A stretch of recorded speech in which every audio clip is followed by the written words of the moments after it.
Hello guys. അപ്പോൾ ഇന്ന് എൻ്റെ ഒരു ക്ലാസ് ഉള്ള ദിവസത്തെ എൻ്റെ ഒരു ഡേ ഇൻ മൈ ലൈഫാണ് നിങ്ങൾക്ക് കാണിച്ചു തരാൻ പോകുന്നത്. ഞാൻ എങ്ങനെയാണ് എൻ്റെ ക്ലാസ്സസും എൻ്റെ സ്റ്റഡി ടൈമും ഒക്കെ എങ്ങനെയാണ് ഞാൻ മാനേജ് ചെയ്യുന്നുള്ളതാണ് നിങ്ങൾക്ക് കാണിച്ചു തരാൻ പോകുന്നത്.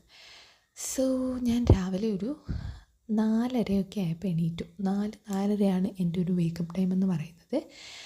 അപ്പോൾ ഞാൻ 4:30 ആയപ്പോൾ എണീച്ച ശേഷം ആദ്യം തന്നെ ബെഡൊക്കെ സെറ്റ് ചെയ്ത് വെച്ച് ഫ്രഷ് ആയ ശേഷം ഒരു കട്ടനൊക്കെ ആയിട്ട് ആസ് യൂഷ്വൽ പഠിക്കാൻ വേണ്ടിയിട്ടാണ് ഇരുന്നത്. സോ പഠിക്കാൻ വേണ്ടിയിട്ടിരുന്നപ്പോൾ ഒരു 5 മണി കഴിഞ്ഞിട്ടുണ്ടായിരുന്നു. ഇന്നൊരു 8 hours പഠിക്കണമെന്നാണ് എൻ്റെ ഒരു പ്ലാനിങ്. കാരണം ഞാൻ ക്ലാസ്സുള്ള ദിവസം 8 hours പഠിക്കാറുള്ളൂ. കാരണം ക്ലാസ്സും ഇതും കൂടി നമുക്ക് മാനേജ് ചെയ്ത് പോകണ്ടേ. അതുകൊണ്ട് 8 hours ക്ലാസ്സുള്ള ദിവസം നമ്മൾ പഠിക്കാറ്. സോ അങ്ങനെ ഒരു 8 hours ടൈമറൊക്കെ വെച്ചിട്ട് പഠിക്കാൻ വേണ്ടിയിട്ടിരുന്നു.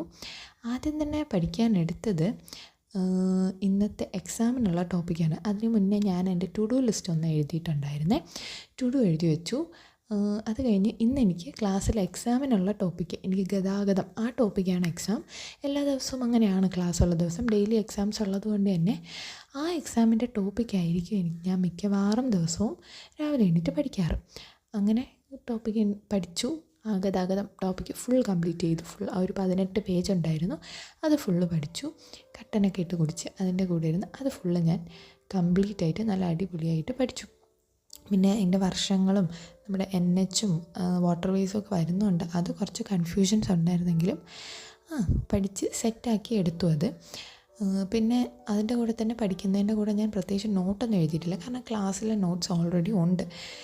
അങ്ങനെ പഠിച്ചിട്ട് തീരാത്തത് കൊണ്ട് എണീറ്റിരുന്ന് പഠിക്കാമെന്ന് കരുതി. അങ്ങനെ എണീറ്റ് നടന്നൊക്കെ പഠിക്കാൻ തുടങ്ങി. അങ്ങനെ അപ്പോഴത്തേക്ക് നേരമൊക്കെ വെളുത്തിട്ടുണ്ടായിരുന്നു. ഒരു 7 മണിയൊക്കെ കഴിഞ്ഞിട്ടുണ്ടായിരുന്നു. അപ്പോൾ അങ്ങനെ ഓടിയും നടന്നും ഇരുന്നും ഒക്കെ പഠിക്കാൻ തുടങ്ങി. അങ്ങനെ കുറച്ചുണ്ട്. 18 പേജ് എന്ന് പറയുമ്പോൾ ഇത്തിരി നല്ല ലെങ്തി ആയിട്ടുള്ള ടോപ്പിക്കാണ്. സോ അങ്ങനെ അതൊക്കെ പഠിച്ചു കഴിഞ്ഞപ്പോഴത്തേക്കും ഒരു 7:10 ആയിട്ടുണ്ടായിരുന്നു സമയം. അത് കഴിഞ്ഞ് ഞാൻ കറണ്ട് അഫെയർസ് എഴുതായിരുന്നു. എല്ലാ ദിവസവും എനിക്ക് കറണ്ട് അഫെയർസ് എഴുതാനുണ്ട്. സോ ഗൈസ്, ഇനി നമുക്ക് ക്ലാസ്സിന് പോകാൻ വേണ്ടിയിട്ട് റെഡിയാവാം. ഒരു 8:30 വരെയൊക്കെ ഞാൻ പഠിച്ചു. അത് കഴിഞ്ഞ് ക്ലാസ്സിന് പോകാൻ വേണ്ടി ഈ ടോപ്പൊക്കെ ഇട്ട് ഞാൻ റെഡി ആവട്ടെ, ഇനി ഈ ടോപ്പ് മാറ്റിയിട്ട് വരാം.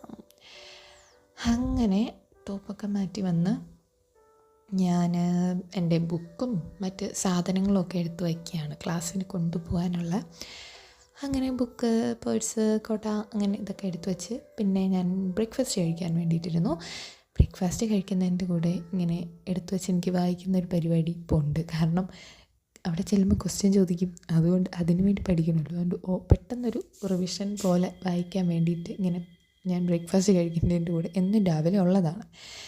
സോ അങ്ങനെ അതൊക്കെ കഴിഞ്ഞ് പിന്നെ നടന്ന് ക്ലാസ്സിന് പോകാൻ വേണ്ടിയിട്ട് ഇറങ്ങി. ബസ്സിലാണ് നമുക്ക് പോകാനുള്ളത്. ക്ലാസ് കഴിഞ്ഞ വീഡിയോ ഒന്നും ഞാൻ എടുത്തില്ല. അവിടെ ചെന്നിട്ട് വീഡിയോ ഒന്നും എടുക്കാൻ പറ്റില്ല, ഓർത്തില്ല. അങ്ങനെ തന്നെ ക്ലാസ് കഴിഞ്ഞ് ഞാൻ വീട്ടിൽ വന്നിട്ട് ലഞ്ച് കഴിക്കാൻ വേണ്ടിയിട്ടാണ് ഇരുന്നത്. ലഞ്ച് കഴിക്കുന്നതിൻ്റെ കൂടെ ഞാൻ അന്നത്തെ ക്ലാസ്സിൽ പഠിപ്പിച്ച ടോപ്പിക്കും കൂടി ഒന്ന് റിവൈസ് ചെയ്ത് പോകും. ഇല്ലെങ്കിൽ ഞാൻ പിന്നെ മറന്നു പോകും നോക്കാൻ വേണ്ടിയിട്ട്. അതുകൊണ്ട് അതൊന്ന് റിവൈസ് ചെയ്ത് പോകും. ആ ടോപ്പിക്ക് ഇന്ന് പഠിപ്പിച്ചത് മലയാളമായിരുന്നു. മലയാളത്തിലെ നാടകങ്ങളും നോവലുകളും ഒക്കെയാണ് ഇന്ന് പഠിപ്പിച്ചത്. അങ്ങനെ ആ ടോപ്പിക്ക് ഒന്ന് ഓട്ടിച്ച് വായിച്ചു പോയി. ഒന്ന് റിവിഷൻ പോലെ ക്ലാസ്സിൽ പഠിപ്പിച്ച കാര്യങ്ങളൊന്ന് റിവൈസ് ചെയ്യുക എന്ന ഉദ്ദേശത്തോടെ വായിച്ചു. പിന്നെ അത് കഴിഞ്ഞ് ഞാൻ ഇന്നത്തെ ന്യൂസ് പേപ്പർ വായിക്കാൻ വേണ്ടിയിട്ടിരുന്നു. ഞാൻ വായിക്കുന്നത് ഹിന്ദു ആണ്. അത് പറയണ്ടല്ലോ, നിങ്ങൾക്കൊക്കെ അറിയാം. ഹിന്ദു ന്യൂസ് പേപ്പറാണ് ഞാൻ വായിക്കുന്നത്. അപ്പോൾ അങ്ങനെ ന്യൂസൊക്കെ നോക്കി അതിൻ്റെ നോട്ട്സ് ഒക്കെ പ്രിപ്പയർ ചെയ്താണ് ഞാൻ പത്രം വായിക്കാറ്. ഞാൻ സെപ്പറേറ്റ് നോട്ട്സാണ് എഴുതാറ്. അതായത് UPSCക്ക് ഒരു നോട്ടും കറണ്ട് അഫെയർസിൻ്റെ ഒരു നോട്ടും, നമ്മുടെ PSCക്ക് വേണ്ടിയിട്ട് കറണ്ട് അഫെയർസിൻ്റെ വേറൊരു നോട്ടുമാണ് എഴുതാറ്. സോ അങ്ങനെ എല്ലാം എഴുതി. UPSCക്കാണെങ്കിൽ ഞാൻ പേപ്പറിൽ എഴുതി വയ്ക്കും, മറ്റത് നോട്ട്ബുക്കിലാണ് എഴുതാറ്. അങ്ങനെ അത് കഴിഞ്ഞ് വായിച്ചുകൊണ്ടിരുന്നപ്പോൾ കുറച്ച് ബോറടിച്ചു.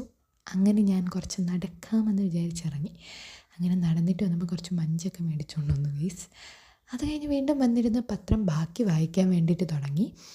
ബാക്കി കുറച്ച് എഴുതാനൊക്കെ ഉള്ള ടോപ്പിക്കായിരുന്നു. കാരണം എഡിറ്റോറിയൽസൊക്കെ വായിച്ച് അതിൽ നിന്ന് ആവശ്യമുള്ള പോയിൻറ്റ്സൊക്കെ എടുക്കണമായിരുന്നു. അങ്ങനെ അതൊക്കെ എഴുതി കഴിഞ്ഞപ്പോഴത്തേക്കും ഒരു 7 മണിയൊക്കെ ആയിട്ടുണ്ടായിരുന്നു. അത് കഴിഞ്ഞപ്പോൾ ഒരു 2.25 മണിക്കൂർ ഇനിയും എനിക്ക് എൻ്റെ ടൈം കിടപ്പുണ്ട്. 8 hour ആണല്ലോ ഇന്നത്തെ സ്റ്റഡി ചാലഞ്ച്. അതുകൊണ്ട് ഒരു കട്ടനൊക്കെ ഇട്ട് പഠിക്കാൻ വേണ്ടിയിട്ട് വീണ്ടും ഇരുന്നു.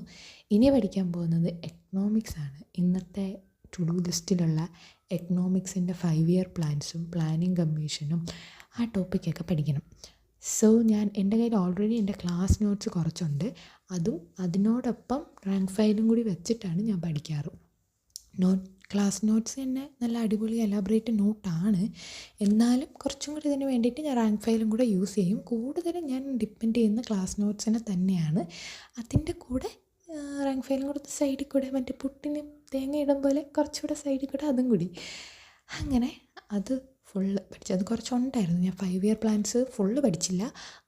ആദ്യത്തെ 5 5 ഇയർ പ്ലാൻസും പിന്നെ റോളിംഗ് പ്ലാൻ വരെ പഠിച്ചു വെച്ചു. പിന്നെ പ്ലാനിങ് കമ്മീഷൻ ഫുള്ള് പഠിച്ചു. പിന്നെ അതിൻ്റെ കൂടെ എനിക്ക് വർഷങ്ങൾ ഓർത്തെടുക്കാൻ പാടായിട്ട് അതിൻ്റെ കൂടെ ഞാൻ എഴുതിയും കൂടെ പഠിക്കുന്നുണ്ട്. വർഷങ്ങളിങ്ങനെ എഴുതി പഠിക്കുമ്പോൾ എൻ്റെ ഓർമ്മയിൽ കുറച്ചുകൂടെ ഇതായിട്ട് നിൽക്കും. അതുകൊണ്ട് അത് പഠിച്ചു. അത് കഴിഞ്ഞ് ഞാൻ പിന്നെ എല്ലാ ദിവസവും ചെയ്യുന്ന നമ്മുടെ ക്വസ്റ്റ്യൻ പേപ്പർ ചെയ്യാൻ വേണ്ടിയിട്ട് എടുത്തു. ഇന്നെടുത്തതും LDയുടെ ക്വസ്റ്റ്യൻ പേപ്പറാണ്. പത്തനംതിട്ട ജില്ലയുടെ LD ക്വസ്റ്റ്യൻ പേപ്പറാണ് എടുത്തത്. അങ്ങനെ 2024 LD ആണ്. ആ ക്വസ്റ്റ്യൻ പേപ്പർ എടുത്തു. എനിക്കറിയാവുന്നുള്ള മാത്രം എഴുതി. കഴിഞ്ഞ വീഡിയോ ഞാൻ പറഞ്ഞ പോലെ എനിക്കറിയാവുന്നുള്ള ആൻസേഴ്സ് മാത്രം എഴുതി പോയില്ലെങ്കിൽ ഞാൻ വിചാരിക്കും എനിക്കതൊക്കെ അറിയാമെന്ന്. നോക്കി വരും 10-40 മാർക്കിന് മുകളിൽ വരും. പക്ഷേ അതിൽ കാര്യമില്ലല്ലോ. അതുകൊണ്ട് അറിയാവുന്നുള്ള ആൻസേഴ്സ് മാത്രം എഴുതി, അറിഞ്ഞുകൂടാത്ത അങ്ങ് വിട്ടു.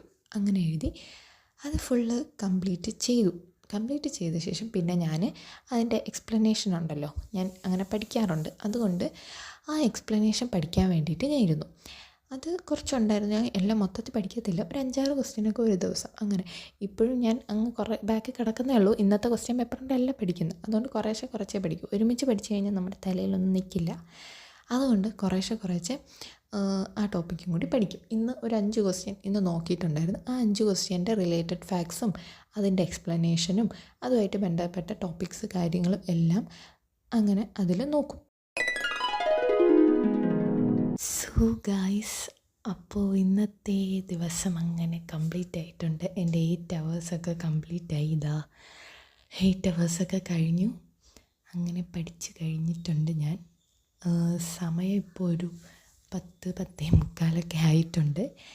അങ്ങനെ എൻ്റെ റൂമിലോട്ട് ഞാൻ നോക്കിയപ്പോൾ പഠിച്ചതിൻ്റെ ക്ഷീണം കൊണ്ടാണോ എന്നറിയില്ല, ബുക്കും അതും ഇതും ഒക്കെ അവിടെ കിടക്കുന്നുണ്ട്. എൻ്റെ പഠിപ്പിൻ്റെ ഗുണം കൊണ്ടാണ് ഇങ്ങനെ അവിടെ ഇവിടെയൊക്കെ കിടക്കുന്നത്. ഞാൻ കൂടുതൽ പഠിക്കുമ്പോൾ ഇങ്ങനെയൊക്കെയാണ്. അപ്പോൾ ഇനി ഇതൊക്കെ ഒതുക്കിയില്ല എന്നുണ്ടെങ്കിൽ നാളെ രാവിലെ എണീക്കുമ്പം എനിക്ക് തലയ്ക്ക് ഭ്രാന്ത് പിടിക്കും. പഠിക്കാനൊന്നും തോന്നില്ല. നമ്മളെല്ലാം അടിപൊളിയായിട്ട് വെച്ചാൽ മാത്രമല്ലേ നമുക്ക് പഠിക്കാൻ തോന്നും. അങ്ങനെ എല്ലാ ബുക്കും നോട്ട്സും പേപ്പറും കാര്യങ്ങളും ഒക്കെ വയ്ക്കേണ്ടത് കൃത്യമായിട്ട് എടുത്തു വെച്ചു. ഇല്ലെങ്കിൽ നാളെ രാവിലെ എണീക്കുമ്പോൾ അതെവിടെ ഇതെവിടെ എന്ന് പറഞ്ഞ് ഞാനിങ്ങനെ കിടന്ന് തിരയേണ്ടി വരും. അതുകൊണ്ട് എല്ലാം എടുത്തു വെച്ചു. ഞാൻ എൻ്റെ ടു ഡു ലിസ്റ്റ് നോക്കിയപ്പോൾ ഇന്നത്തെ എല്ലാ ടു ഡും ഞാൻ കംപ്ലീറ്റ് ചെയ്തു. സത്യം പറഞ്ഞാൽ ഭയങ്കര സന്തോഷം. എനിക്ക് ഒന്ന് ഡാൻസ് കളിക്കണമെന്നൊക്കെ ഉണ്ടായിരുന്നു. പക്ഷേ രാത്രി ആയിപ്പോൾ ഇല്ലെങ്കിൽ എന്ത് ചെയ്യുക, വീട്ടുകാരെല്ലാം ഉറങ്ങി. ഇനി ഞാൻ ഡാൻസ് കളിച്ചാൽ ശരിയാവില്ല. അതുകൊണ്ട് അങ്ങനെ ഞാൻ 8 മണിക്കൂർ പഠിച്ചിരിക്കുകയാണ് ഗൈസ് ഇന്ന്. ഒരു സന്തോഷം. അത് കഴിഞ്ഞ് ഞാൻ എൻ്റെ ഡിന്നർ കഴിക്കാനിരുന്നു. ഇപ്പം ഡിന്നർ കഴിക്കുന്നത് കുറച്ച് ലേറ്റായിട്ടാണ്. എന്ത് ചെയ്യാം, ഇത് നേരത്തെ ആക്കണം. അപ്പോൾ ഗൈസ് ഞാൻ നിങ്ങൾക്കും കൂടി ചോറ് തരാം. നിങ്ങൾക്ക് ചോറും സാമ്പാറും പയറുതോരനും തരാം. ഇത് നിങ്ങൾ കഴിച്ചോളൂ ഗൈസ്. അപ്പോൾ ഇതൊക്കെയാണ് എൻ്റെ ഒരു ക്ലാസ്സുള്ള ദിവസത്തെ ഡേ ഇൻ മൈ ലൈഫ്. ഞാൻ ഇങ്ങനെയൊക്കെയാണ് മാനേജ് ചെയ്യുന്നത്. നമ്മളെപ്പോഴും നമ്മുടെ ടൈം മാനേജ് ചെയ്യുമ്പോൾ ഒരു കാര്യം ശ്രദ്ധിച്ചാൽ മാത്രം മതി. നമ്മൾ ഒരു ടു ഡു ഒക്കെ ഉണ്ടെങ്കിൽ ഒന്ന് പ്ലാൻ ചെയ്യുക ദിവസം. അപ്പോൾ എല്ലാ കാര്യങ്ങളും നമുക്ക് അടിപൊളിയായിട്ട് ചെയ്യാൻ പറ്റും. അപ്പോൾ ഇതൊക്കെയാണ് എൻ്റെ ഒരു ഇത്. അപ്പോൾ വീഡിയോ നിങ്ങൾക്ക് ഇഷ്ടമായെങ്കിൽ നിങ്ങളൊന്ന് ലൈക്ക് ചെയ്യുക. അതോടൊപ്പം നിങ്ങൾക്ക് എന്നെപ്പോലെ നന്നാവണമെങ്കിൽ എൻ്റെ കൂടെ കൂടിക്കോളൂ ഗൈസ്. അപ്പോൾ ഇത്രയൊക്കെ ഉള്ളൂ. അപ്പോൾ നിങ്ങൾക്കിത് യൂസ്ഫുള്ളായെന്ന് വിചാരിക്കുന്നു. അപ്പോൾ എന്താ, അതൊക്കെ തന്നെ. അപ്പോൾ നിങ്ങളും കാര്യങ്ങളൊക്കെ പ്ലാൻ ചെയ്ത് എല്ലാം സെറ്റ് ചെയ്ത് വയ്ക്കുക. അപ്പോൾ എല്ലാം അടിപൊളിയാവും. നിങ്ങൾക്ക് പ്ലാൻ ചെയ്യും. അപ്പോൾ ഇന്നത്തേക്ക് ഇത്രയേ ഉള്ളൂ. ബൈ.